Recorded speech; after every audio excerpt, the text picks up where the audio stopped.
The great philosopher Plato once said, "The measure of a man is what he does with power." But to these guys, power is the measure of a man. Sephiroth, the fearsome one-winged angel of Final Fantasy. And Vergil, the half-demon son of Sparta from Devil May Cry. He's Wiz and I'm Boomstick. And it's our job to analyze their weapons, armor, and skills to find out who would win a death battle. Through the millennia, legends were passed of a source of unlimited energy, the Promised Land. Unfortunately, all hope of finding this sacred ground had been lost, until the Shinra Electric Power Company excavated the remains of a being believed to hail from the very land they sought. They called this weird naked purple lady Jenova and thought that if they could bring her back to life, she could help them find the Promised Land. But apparently, they just didn't have any Phoenix Downs. If they couldn't resurrect a being who could lead them to the Promised Land, Shinra decided they would simply create their own. After many experiments infusing Jenova's cells with those of a human's, they finally found their savior. His name was Sephiroth. With hair like that, it's no wonder he was created in a lab.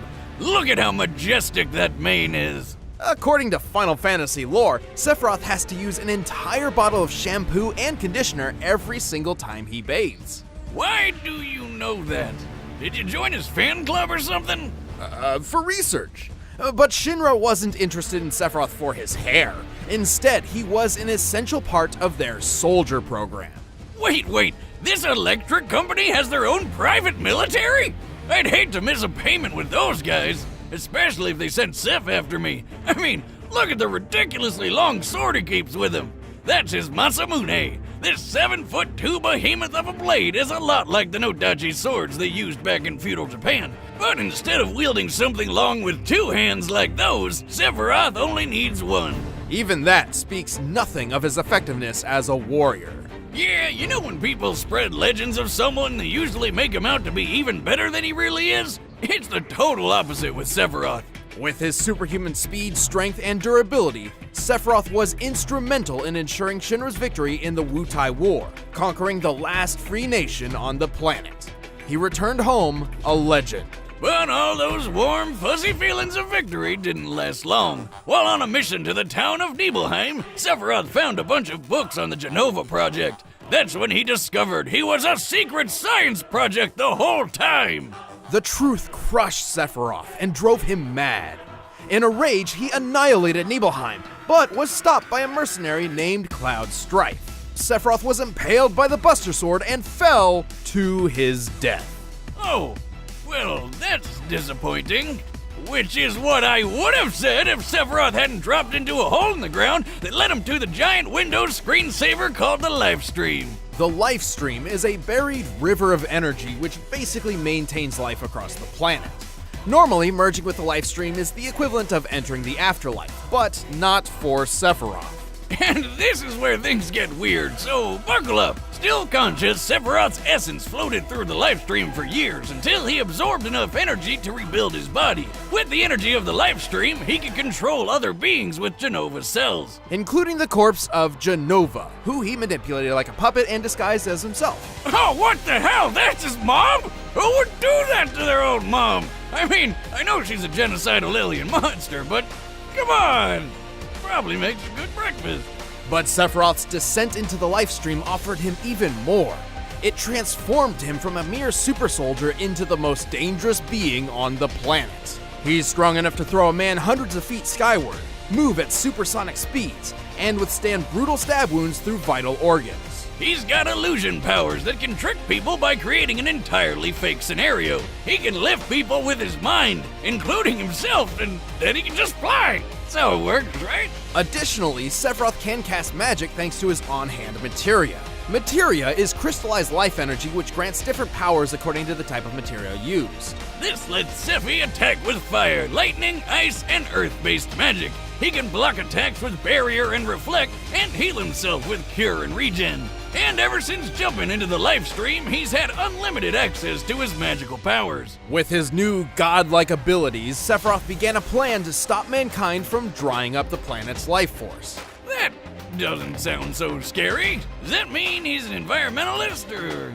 But to do this, he decided to use black materia to summon a giant meteor to destroy the planet and absorb all of its life energy for himself. So like, an opposite environmentalist. A planet vampire. I mean, we're talking about a guy who kicked a dude through solid concrete, murdered the crap out of a 30-foot serpent with a spike through the face, and tanked a dragon's flamethrower attack without even getting a teensy bit hurt. A particularly impressive feat considering this attack was capable of one-shotting fellow soldier Zach Fair. Wiz, you may need to up your prescription, because that's definitely Cloud. No, Cloud was just recalling false memories there. It was really Zach. However, it was Cloud who impaled Sephiroth pre-livestream with the Buster Sword. And holy God, is it huge! It's like 2 feet wide! You'd think a stab from that thing would just cut him in half, but Seph just kinda shook it off. And in his rematch with Cloud, he blocked an attack strong enough to crater the metal around him. Considering the diameter of the crater, the surface area of Sephiroth's feet, and assuming the most likely steel composition, I estimate this attack to equal nearly 1,600 tons of force. Sephiroth can use that wicked sword to stab and lift wannabe heroes by their ribcage, slice through skyscrapers, and shoot energy beams that can shred these huge Mako cannons. And from the live stream, Sephi figured out he could create new bodies or even take on other forms. These forms greatly resemble certain creatures found in Christian and Jewish mythology. He certainly looks the part when he goes into his ultimate form. Regardless, Sephiroth does possess a single black wing, a blatant symbol of his fall from grace. So basically Final Fantasy does everything it can to not be subtle. Just like Sephiroth's most devastating attack, Supernova, which decimates an entire solar system. Wait, if Seph is that powerful, how does anyone ever beat him? Don't get the wrong idea here. There's a lot of debate over how Supernova actually works, but I think it's pretty clear that Sephiroth isn't creating the explosion himself. Rather, he's transporting his foes to a specific point in time within an alternate dimension. Careful, Wiz, don't sell him short. Just look at it. When he uses the attack, reality literally crumbles away like glass.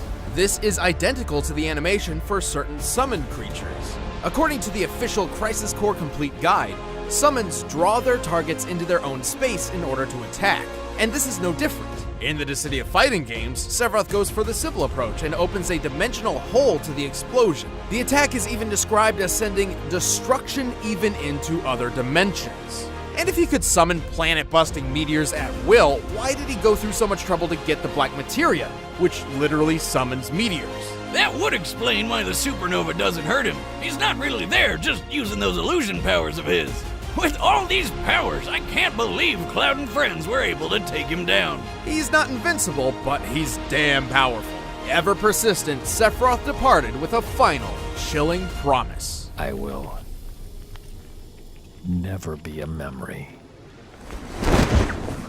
Why does he sound so bored?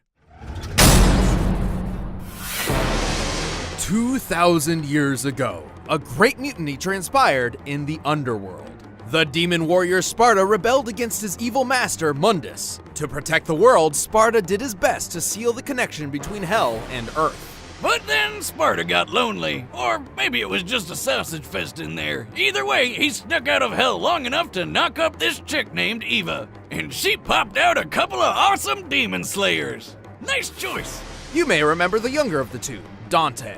Oh yeah, he fought that witch chick with the hair. But the eldest and potentially deadliest brother was the one and only Vergil. Vergil and Dante were rivals from birth. Dante was a goofball, Vergil was serious. Dante hated his being a demon, and Vergil loved it. It's that classic odd couple scenario. But then one fateful day, in an act of vengeance against the late Sparta, a group of rogue demons separated the two brothers and killed their mother. Vergil was believed to be dead. But in reality, Vergil survived and set out on his own path to seek his father's immense power for himself.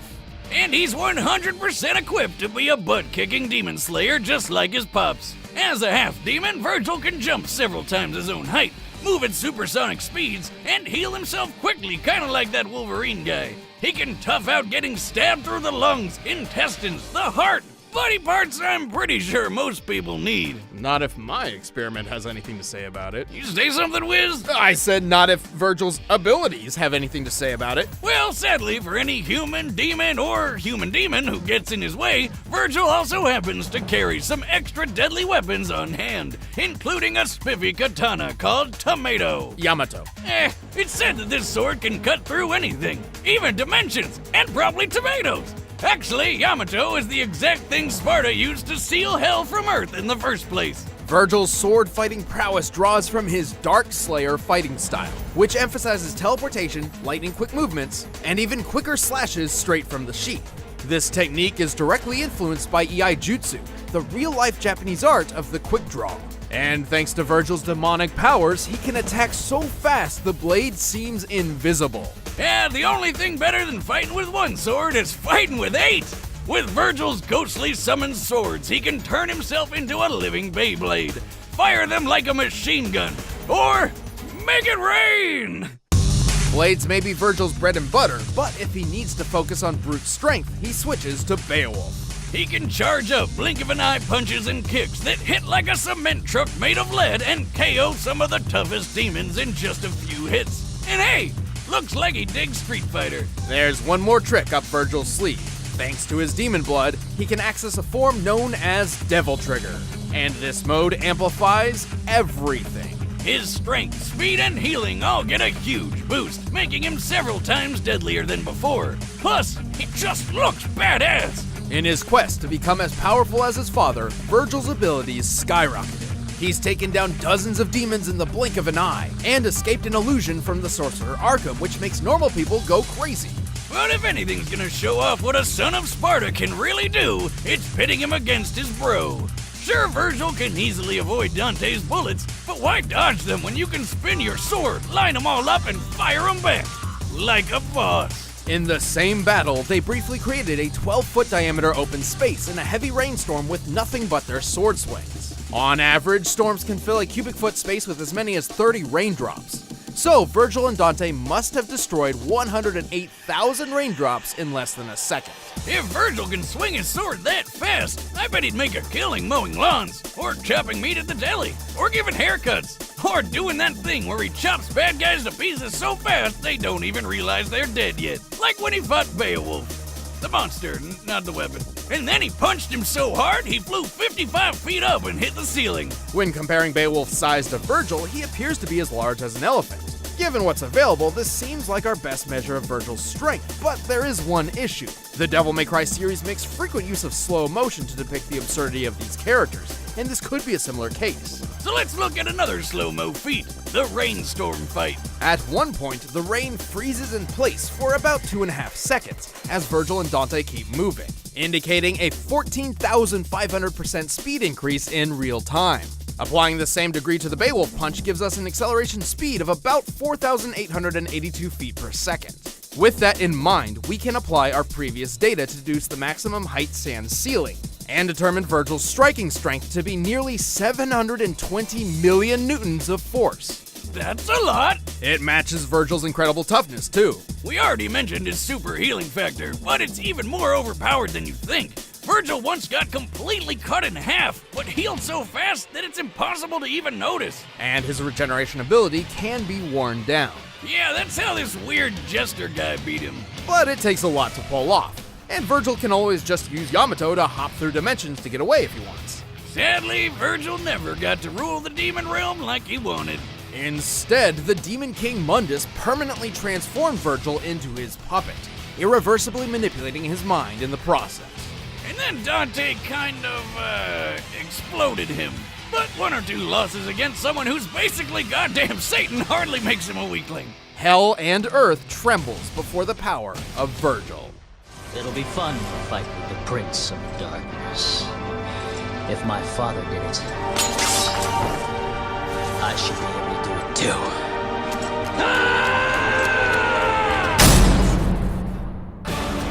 All right, the combatants are set. Let's end this debate once and for all. But before we get to the bloody slicing and dicing, pick up some Blue Apron and slice and dice in your kitchen.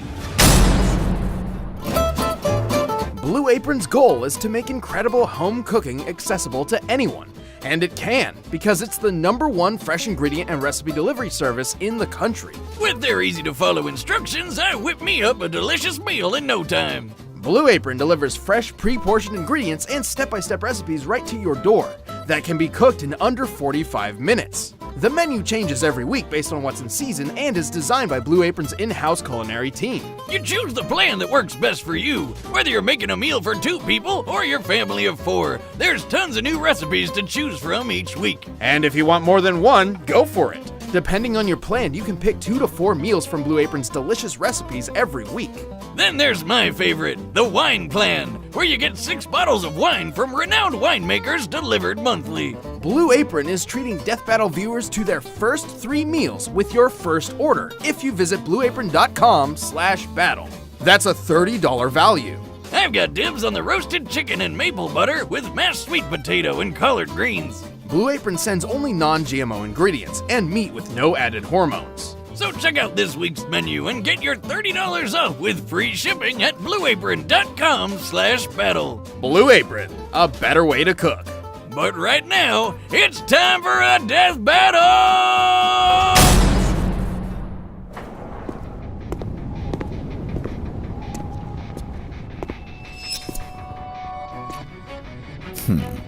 You are powerful. I can see it. Who are you? Your despair.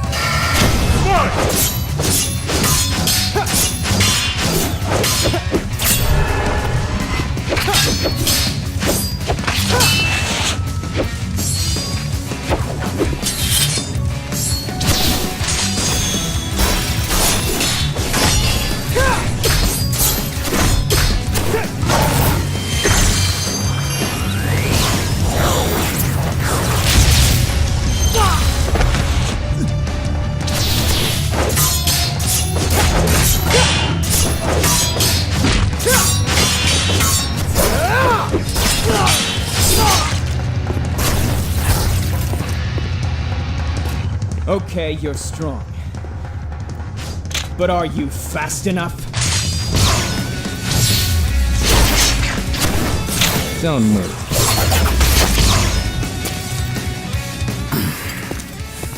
I suppose it can't be helped.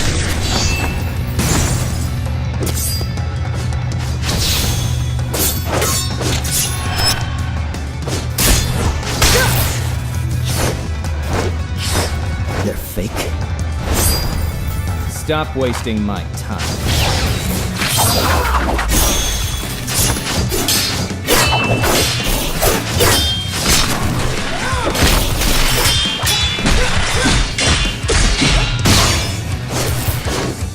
You're going down.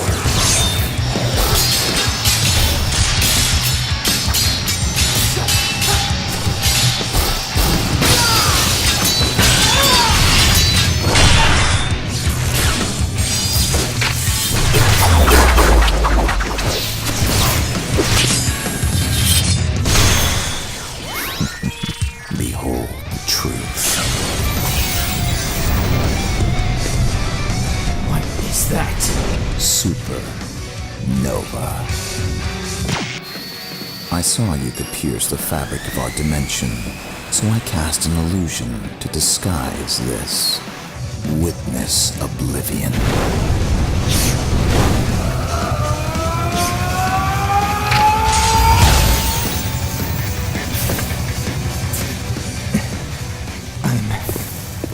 Free.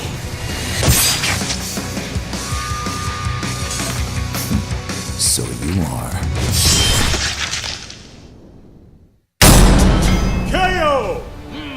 Extra crispy. These 2 were extremely powerful swordsmen, but Sephiroth's cunning and stronger abilities led to his victory.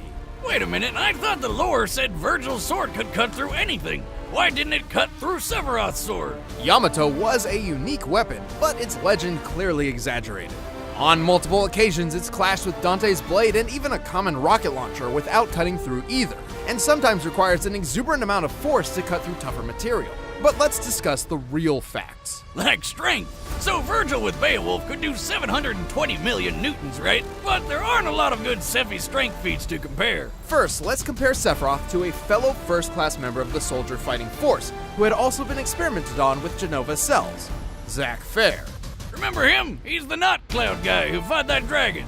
At his peak, Zack could cut through a large metal door with one swing, seemingly with most of his strength. Given the size and width of the door, this feat's sheer strength comes out to 980 million newtons. And Seph was way stronger than Zack. In fact, if we look at their strength stats when they fought that dragon, Sephiroth was 3.5 times stronger than Zack. Putting Sephiroth's strength output at over 3 billion newtons. That's almost as much force as 30 Hiroshima bombs. Strength isn't everything, though. Vergil was technically faster than Sephi, but Sephiroth has handled people of similar speeds before. Plus, Sephiroth could survive plenty of hits because his healing power is broken. The capabilities of Vergil's healing factor was nearly unprecedented, but it had its limits. In contrast, Sephiroth's healing abilities were only limited by his pool of magic, which was unlimited. Well, he also had to take some time to cast each healing spell, but that's why he distracted Vergil with his illusions. We know Vergil was susceptible to illusionary and mental attacks, as it's happened to him multiple times and even led to his in-canon demise. And Sephiroth's illusions could hide his ultimate technique. Yeah, Vergil's healing was pretty awesome, but it was never gonna hold up under an exploding sun to the face. Vergil put up a good fight, but he couldn't match Sephiroth's superior strength, magic, and techniques. Looks like this devil's cried for the last time. The winner is Sephiroth. Hey, I'm Chad, I play Boomstick. I'm Ben, I play Wiz. If you want to get the fight music for this episode of Death Battle, just click the link in the description and you can pick it up on iTunes. You can get music from Thor vs. Wonder Woman, Naruto vs. Ichigo, a bunch of death battles. And if you want exclusive commentary on this episode, then click that box right over there in the corner. Thank you so much for joining us for Death Battle Season 4. We're excited to show you some awesome episodes next year in Season 5.